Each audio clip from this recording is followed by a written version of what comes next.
Good evening, everyone. My name is Sara Harberson, and I am America's college counselor. I'm back for another Facebook Live Q&A where all of you can ask me questions about the college admissions process, and I'm going to try to answer as many questions as I can. I've been doing these Facebook Lives forever. I like to do them because it allows me to connect with all of you from all over the country and all over the world. I always love hearing from all of you as well. So let me know if you're a parent or a student, what year of high school, and again, I'd love to answer any questions that you have.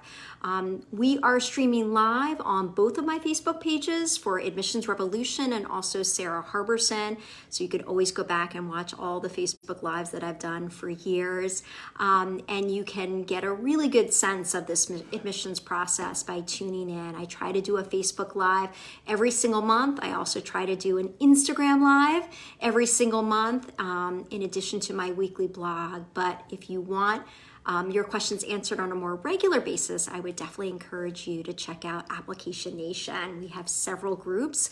We have Application Nation 2023, those seniors, Application Nation class of 2024, and then we have a younger group, Application Nation, for those families of 9th and 10th graders. So you've got a good sense of what I offer on a regular basis, but I want tonight to be as helpful to all of you as possible. So we're going to begin by answering the first question. Do you need more than 2 letters of recommendation? Lauren, that's a really good question. I just finished my Zoom call with Application Nation class of 2024 on this exact topic. So there are several different types of recommendation letters. I would say that if you were applying to some private, more selective colleges, you're going to probably need a letter of recommendation from the school counselor, and usually 1 or 2 letters from academic core teachers. If you're applying to some of the larger public universities, a lot of times they don't require a letter from the school counselor, and sometimes they don't even require letters of recommendation for teachers. But for all of those juniors listening in, spring of junior year is the time that I recommend, number 1, that you sit down and meet with your school counselor if possible, and you ask your teachers for letters of recommendation. I know it feels like the application process isn't due for, or won't be approaching for several months, but it's pretty typical for high school students to ask those teachers towards the end of junior year. And I recommend, again, if you are applying to some of the more selective colleges, I would just right off the bat identify 2 academic core teachers that you want to consider. Even if there's a college out there that will only take 1, there might be some colleges on your list that will require 2. And you want to be focusing in on core academic teachers, English, math, science, history, and those language teachers, whether it's a modern Romance language or even an ancient language. Those are your core teachers. Try to focus on junior year teachers. Sometimes even sophomore year teachers can write letters of recommendation. And I'm actually seeing a growing number of highly selective colleges that are asking for junior and senior year teachers. One extra tip is those senior year teachers don't know the student that well before they have to write a letter of recommendation. So another plug to try to focus on those junior year teachers for letters of recommendation if possible. Next question. Hi, Sara, recommendation letters. Yes, if my son is applying for computer science or something similar like computational media, very cool, should he ask for a letter of recommendation from his AP Computer Science principals, AP Computer Science A teacher, already has one from AP Calculus teacher? Yes, Carol, that's exactly the other letter that I would want. I would want him to ask his AP Computer Science teacher, and it sounds like he's had the same teacher for both principals and A. So if he's applying as a computer science major, anything related to computer science, it's nice. It doesn't always work out this way, but it's really nice if you can get a letter from a teacher who teaches you in the subject matter that you actually want to major in. Next question. Parent, class of 2026, what is your cutoff for submitting SAT scores for test optional schools, above a 1500 or higher? Well, it's going to depend on the colleges on the student's list. If a student is applying to a highly selective college, so those would be those colleges that have lower acceptance rates, usually an acceptance rate, what I consider to be an acceptance rate of 25% or lower, I'm going to have a higher bar when it comes to those SAT scores. I used to say that if you're applying to highly selected colleges and you got a 1500 on the SAT or a 34 on the ACT, that was strong enough to submit.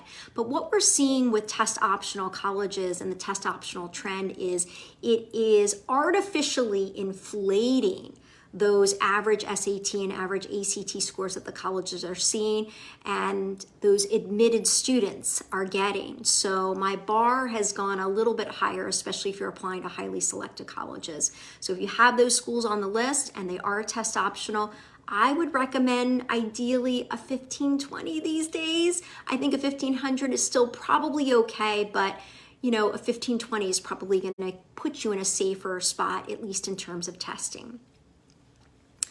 Some paid summer programs are supposedly highly competitive with only around a 10% acceptance rate to get admitted. What would you advise about those programs? I would say go in the other direction. They are, yes, in some cases very competitive, like the Yale Global Scholars Program is one of them, for example. Harvard has a summer program for high school students. Brown has one. Basically every single college in the country has one. Why? It's not to help students get into college or even that college. It's to make money for that college or university. So I'm very cautious with those pay-to-play programs, even if they are super, super competitive to get admitted to. Some of those programs are costing thousands of dollars, and colleges and universities, especially the more selective colleges, do not want to see those programs on a student's application, not even if the program took place on that college's campus. So admissions officers would much rather see the student take advantage of opportunities within their community and be able to give back. So getting into college isn't about staying on a college campus the summer before senior year.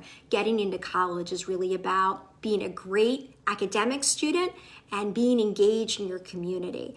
And ideally, the things that you do over the summer, it shouldn't cost you any money. Should you send the people who will write your letters of recommendation a resume? Oh, great question, Jenny. No. You know why? Because they're just going to repeat everything that's already on your resume.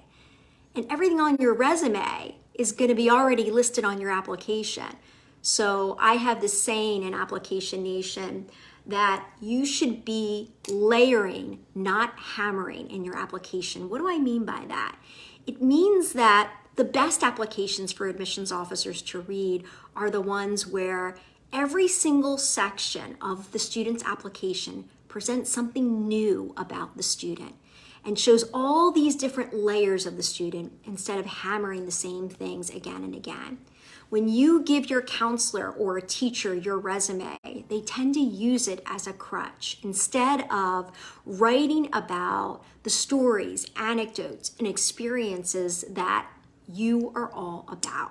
So don't give those letter writers a resume.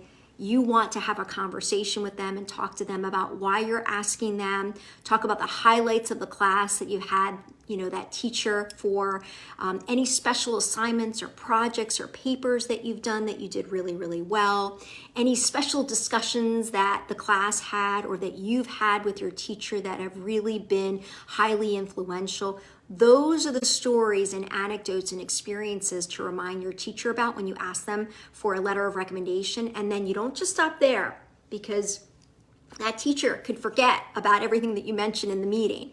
Follow it up with an email and mention those things in there as well. That way, when it comes time for that teacher to write the letter of recommendation, they're not just going off by memory. They've got an email summarizing the meeting that they had with you with all that good content. When you give a letter writer great content to work with, they're going to use it because they're usually strapped for time. They're usually writing a lot of letters of recommendation, and they want good content from the student. What differences do you see between this year's admissions results and last year? Anything weighing more or less in the past? Thank you, Sarah, for all you do. Yeah, I mean, it's still in the works, so to speak. We have several more weeks of admissions decisions, but what I'm seeing right now is, pretty low acceptance rates at colleges that used to have really high acceptance rates. So for those colleges, especially the large national universities, especially the large public universities that have early action, those colleges or universities are really experiencing huge application growth, even just from last year. I'm also noticing that while I do recommend that students apply to some schools through an early action program because it gets your application in and it's a non-binding program, and sometimes you hear back from a college, sometimes as early as the fall or sometimes mid-December of senior year. What I'm finding and what we're seeing across the country is those colleges with early action rounds are seeing the most application growth, and they are becoming more and more selective. So applying early action is really not going to give you a huge advantage in the admissions process, but it is important to apply to some of those schools in the early action round because it gets those applications out the door and you get some results back. I'm also seeing a lot of colleges and universities, public and private, use alternate start dates to admit students. So some of those large public universities like a Penn State or a Clemson has a summer start where instead of starting fall semester of freshman year, the student would arrive the summer before and take some classes. I'm also seeing a lot of private colleges and private universities admitting students to the spring semester on campus. Northeastern is probably the most well-known institution to do this. They have campuses all over the world. One of our AN 2023 students was admitted to do his first semester in Portugal and then arrive on the Boston campus of Northeastern for spring semester. So those alternate starts are very common both among the public and the private institutions.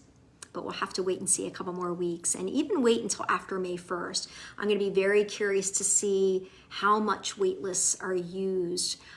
What I've seen the last couple of years for the well-known universities and colleges is that their yield has improved significantly over the last couple of years, and a lot of those nationally well-known institutions aren't using their waitlists like they used to. Junior in high school, should he take pre-calculus over the summer so he graduates the following year with calculus for a business major? Okay, so business right now, the most popular major if a college or university offers it. So if it's the most popular and the most students are listing that particular major than any other major that the institution offers, it's going to be more competitive. So you can see with all these test optional colleges, the bar is getting higher for those test scores. The same thing goes for those business applicants. So I would say if you're applying to a business program, calculus is really important for, I would say, the vast majority of business programs, undergraduate business programs in the country. So ideally, you want to try to have calculus by senior year. If you have a more advanced calculus by senior year before that, it's even better. So I don't typically recommend that a student take academic classes over the summer. My gosh, I want them to have a break.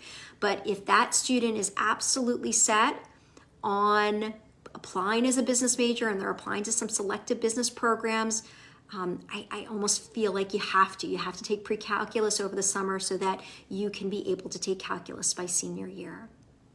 Hi, Sarah. Thanks for making these available. Absolutely. What is your opinion on retaking to superscore after initial ACT of a 34? Our counselor said 34 is tricky. You're getting good advice from your counselor, by the way. Yeah, I mean, 34 is amazing. Therese, I don't think I could ever get close to that. But if the student does have those highly selected colleges on their list, what I'm seeing is kind of that 35 makes a bigger difference in the applicant pool. 34s, unfortunately, in a highly selective applicant pool are much more common. So again, with the test optional trend, with most colleges continuing to make testing optional, they are admitting students with higher SAT scores and higher SAT scores. So it used to be my minimum was kind of a 1500 or a 34. I think if you are applying to those highly selected colleges, I kind of want a 1520 if possible, or a 35. Again, I could never get to those scores, but if you do want to report those scores are going to make you more competitive. Is test optional truly an option? Do you still have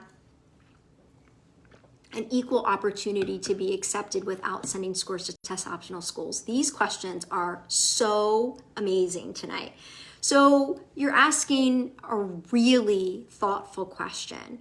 The majority of colleges and universities in this country are still optional. You know, we're going on year 3, and I would say that most colleges will remain test optional. Why? It helps the colleges. It doesn't necessarily help the students, because as you can see, as I'm telling you, that bar is being raised. We won't know for sure if not submitting scores is going to disadvantage a student, because colleges are not releasing that information.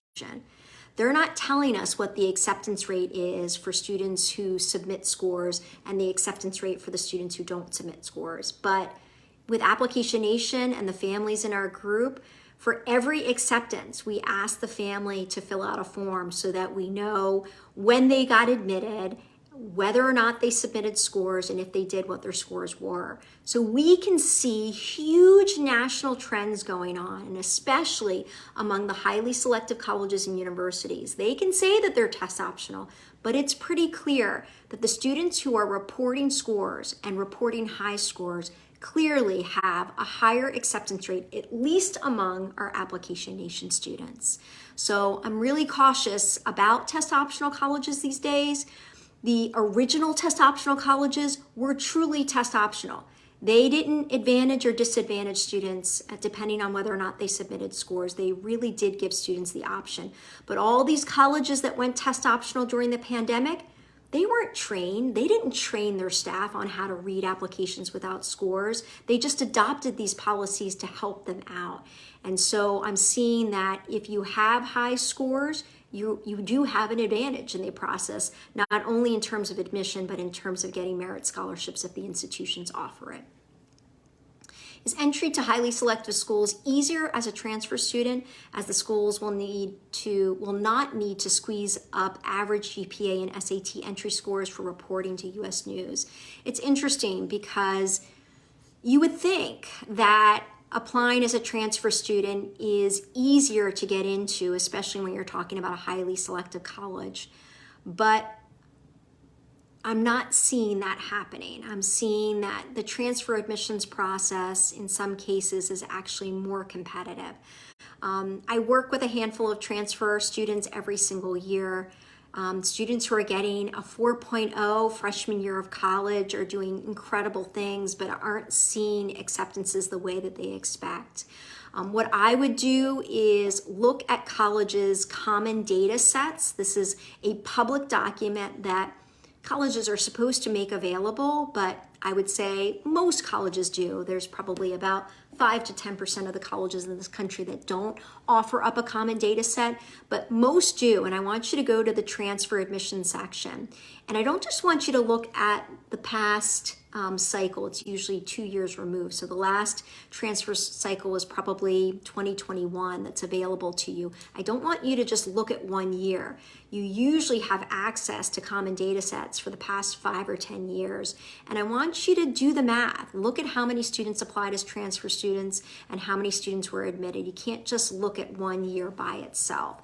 And then you can get a sense of how competitive it is. I was looking at Swarthmore College, for example, for one of the transfer students that I was working with the last couple of weeks. And the acceptance rate for transfer admissions, at least in the last couple of years, was, I think it was like 1 or 2%, so even lower than the acceptance rate for freshman admission. So it's just important to be aware of how competitive some of these schools are. And the reason is that the highly selected colleges, those elite colleges, they're not seeing as many students transfer out. And so there's less room for more new transfer students to transfer in. So just be aware of that. Thanks, Sarah. Apologies for this question publicly. However, do you believe that some of the selected schools actually review your personal applications, or is it just screened through AI? Said another way, if a child has a 15-20 SAT, 34 ACT, straight A's, great academic advisor, but is overrepresented, should we not even waste our time with the Ivies and other institutions like that? Well, with all this chat about ChatGPT, we're so focused on students and students using ChatGPT, but what about the adults in the process and how AI could potentially change college admissions? I don't think we're there yet. At most of the highly selective institutions, they still say, and I still believe them to a certain extent, that they are reviewing applications through a holistic lens. What that means is it's supposed to be not just about GPA, class rank, how many AP classes they've taken, SAT scores or ACT scores. They're supposed to be looking at all the other pieces that they require, like letters of recommendation, extracurricular activities, honors and awards, the main essay, supplemental essays. When a college says that they use holistic admissions, it means they're not just looking at the objective criteria in an application, they're looking at the whole student and even considering biographical information and geographical information. But what I can tell you is, you ready for this? This is straight up Jersey. I live in Pennsylvania, but straight up Jersey because that's where I'm from.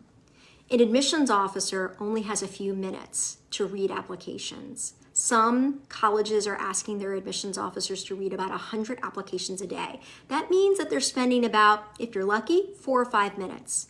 But a way to shorten the reading process is they look at a student's numbers right off the bat. They look at the student's test scores if they're provided. They look at the student's GPA and class rank and how many AP classes, that objective criteria. If it doesn't reach the standards of what they typically admit, yes, they have to read the rest of the application. They're not going to spend as much time on that application because the truth is, no matter how good that student's extracurricular activities are and essays are and recommendation letters are, the objective pieces have to be in place. So if you're an application nation and we're talking about the college list, all of our AN families often will hear me say, you can have reach colleges on your list, but you have to be objectively qualified, objectively competitive for every single college on your list, including your reach colleges. Why? Because I want your application to be taken seriously. If you don't have the grades, if you don't have the curriculum, if you don't have the test scores, that admissions committee is not going to spend a lot of time on your application. So I want us to be aware of the fact that these admissions officers are reading these applications super fast. So I want you to make sure that you're objectively competitive, and I want you to make sure that everything in your application reaches those high standards of the colleges that you're applying to. Do I think AI is going to enter the picture? Absolutely. I think we're already beginning to see colleges reduce the requirements, like not asking for a counselor letter of recommendation, not asking or requiring teacher letters of recommendation, maybe even eliminating the main essay or supplemental essays. I see that happening down the road, and that would be a travesty because then we're not admitting real students to take advantage of what's offered on a college campus. We're just admitting students' GPAs and SAT scores and ACT scores. So I'm a big believer on holistic admissions, the traditional way of looking at the student holistically and taking into consideration not just their grades and test scores, but everything else in that application. Thank you, Sarah. Our high school no longer offers AP classes. They only offer honors classes. They do not teach to the test, so they do not cover all the material tested. Our school college counselors are telling the kids they do not need to take AP tests. This is conflicting advice, and it's making us very nervous. I understand. I hear this a lot. Okay. So I can tell you a couple things. So I've been an admissions officer, I've been an associate dean, I've been a dean of admissions, I've been a director of college counseling at a high school that didn't offer AP classes. So the colleges only expect a student to take advantage of the curriculum that's offered at their high school.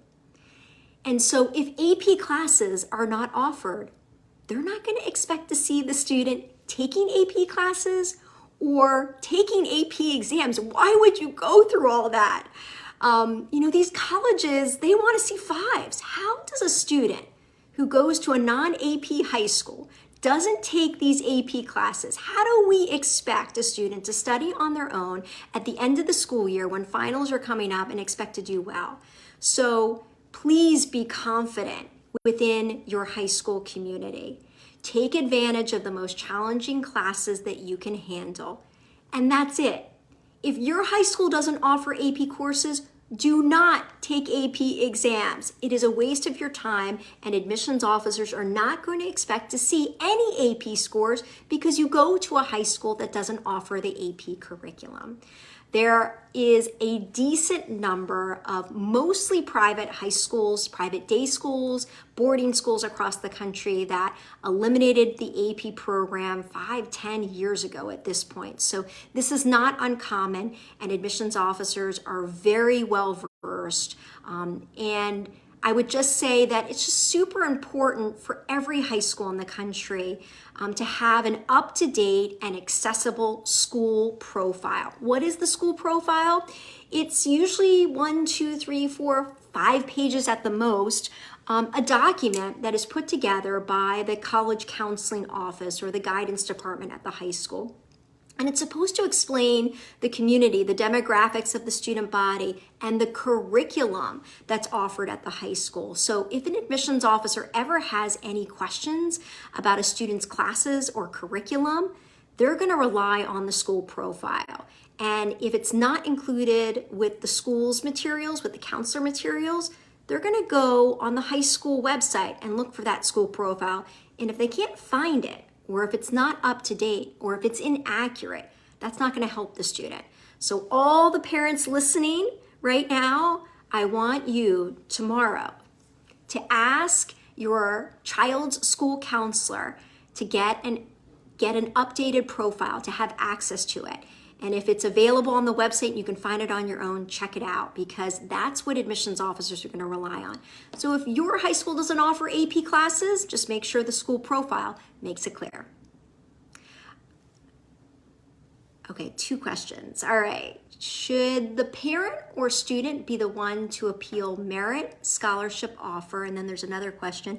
Are you able to appeal merit scholarships, and how should a student approach this? Okay, so very similar questions by 2 individuals. Okay, so not every college in the country will give out merit scholarships, but if they do, and you get admitted, and you get a merit scholarship, but you thought you would get more, what do? Or let's say you get admitted, but you don't get any merit scholarships, and you don't get any merit money from that college, but you know that they offer merit scholarships. What should you do? What I would recommend is the student reach out to their admissions officer and appeal. And I would write a formal letter. You can just put it in the body of an email. And I would give it a try. What do you have to lose? Unless they say that they do not accept any appeals, I would give it a shot. And I would update the admissions officer, the admissions committee, about anything new that has happened to you positively, academically, extracurricularly, any new awards that you've gotten since you submitted your application. I would also include any personal information. Let's say your family is going through an unexpected, difficult time, financially speaking, put it in there.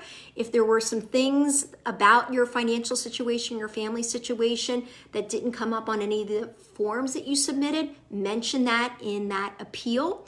And also, you can mention the other merit scholarships that you've received from other colleges. Now, here's a little caveat, and that is most of the time, mentioning other colleges' merit scholarships is not necessarily going to help your case. However, if that college that gave you more money is a direct competitor to the college you're trying to get more merit money from, and you mention it, and you even include the offer, the actual offer from that other college, a lot of times, if a college is willing to increase a merit award, having all that information in email, the student's appeal and other offers that are better can increase your chances of getting more money. Here's another tip about appealing for merit scholarships.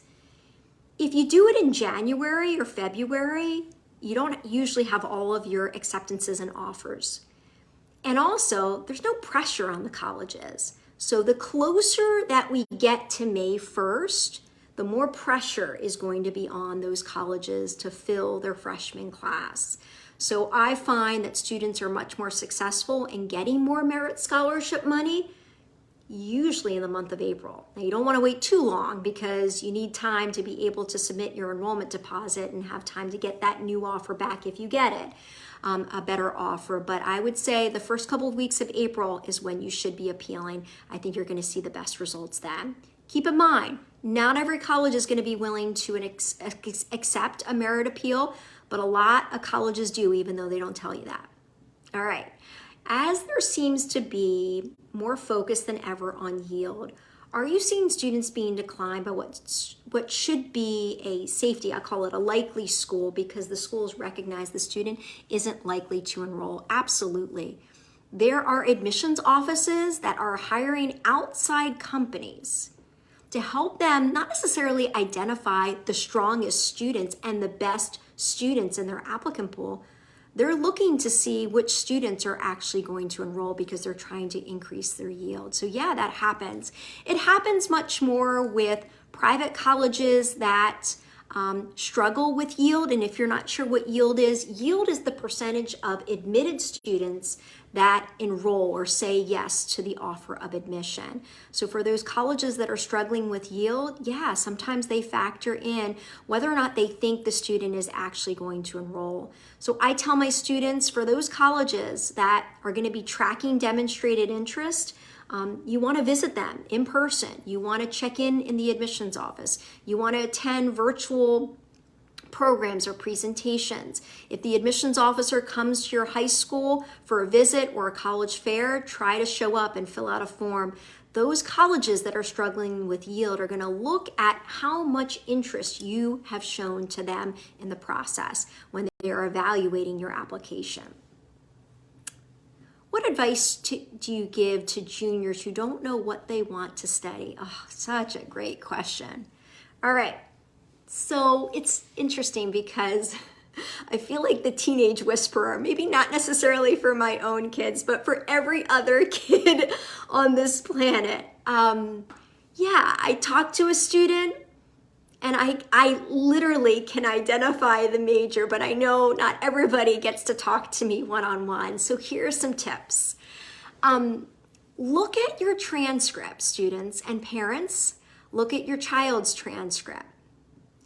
Look at the classes that they do their best in, even elective classes. Look at the classes that they don't want to give up. Look at the classes where they're taking the most challenging courses available to them. A lot of times, that is an indication of an academic interest at the very least that they might explore in college. I'll give you an example from my personal life. You know, the best class that I took and the class that I did my very best in all of high school, sad to say, 9th grade public speaking. It's an elective class. It's not a core academic class. But I think I got an A+ in it, and I never got an A+ ever in high school after that class. I loved that class. I loved everything about it.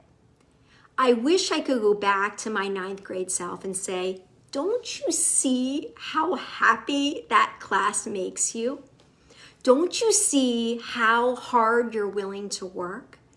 And if my high school offered more communication, rhetoric, public speaking classes, I probably would have taken them, but that was the only thing offered.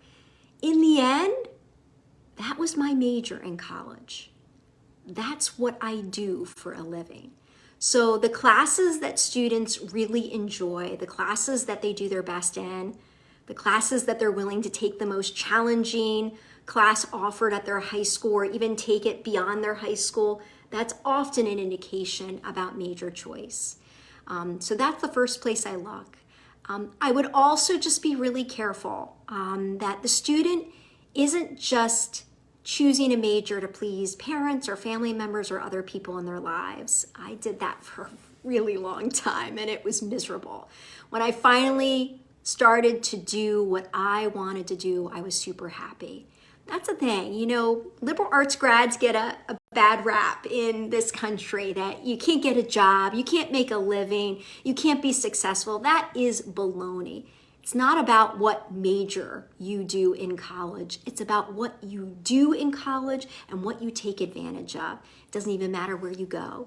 So it's important to think about academic interests. Look at your extracurricular interests as well. Sometimes they will indicate a major choice that may not be a core academic subject in high school, but very well could be in college. Like, for example, sociology or anthropology. You usually don't see those classes offered at a lot of high schools, but those are majors in college. So look at the things that you're doing. If everything you want to be doing has this cultural and language focus, and you're so curious about countries and the way people act in different areas of the world, that could be an indication that you're going to be an anthropology major, for example.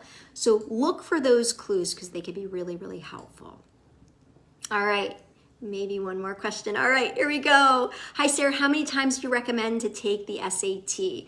Well, there's a limit, right? With our kids and what they can handle, they're under so much pressure. I think the traditional recommendation is a good one, and that is, well, first, don't take the SAT and ACT. You don't need to take both tests. You want to take the test that is better suited for you, and you can figure that out by taking practice tests in advance of any test prep. Once you decide which test is the right test for you, generally speaking, the recommendation is to take it at the most 3 times. What I can tell you, though, is that students are taking it a lot more than that these days.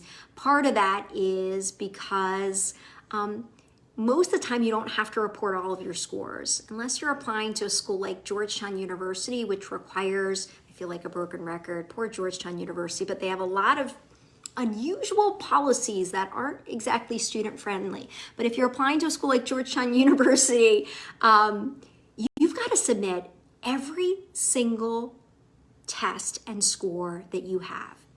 Even if you just want them to see your SAT scores, if you took the ACT even just one time, you've got to report it. Every single test and score has to be reported, including your AP scores, but that's unusual. At this point, most colleges either allow you to self-report your test scores right on Common App, and by the way, when you're filling out Common App, it only permits you to provide your highest score in each section, the SAT or the ACT, or if you're applying to a college that asks for an official score report from the College Board or ACT, you can usually use score choice and just send your best scores. So there's a lot more control that students have in the admissions process when it comes to those scores. One last thing though, just check, like I told you to check those school profiles. Also, I want you to check your official transcript, because sometimes some high schools, some states in this country will include all of your standardized test scores right on your transcript. If that's the case, you have no way to hide it. A college would see all the tests that you've taken. And if you want to apply tests optional and they're on your transcript, you won't be able to get a fair shake in the admissions process. So check those profiles, check those transcripts. Try not to take these tests too many times. There's so many other things you can do.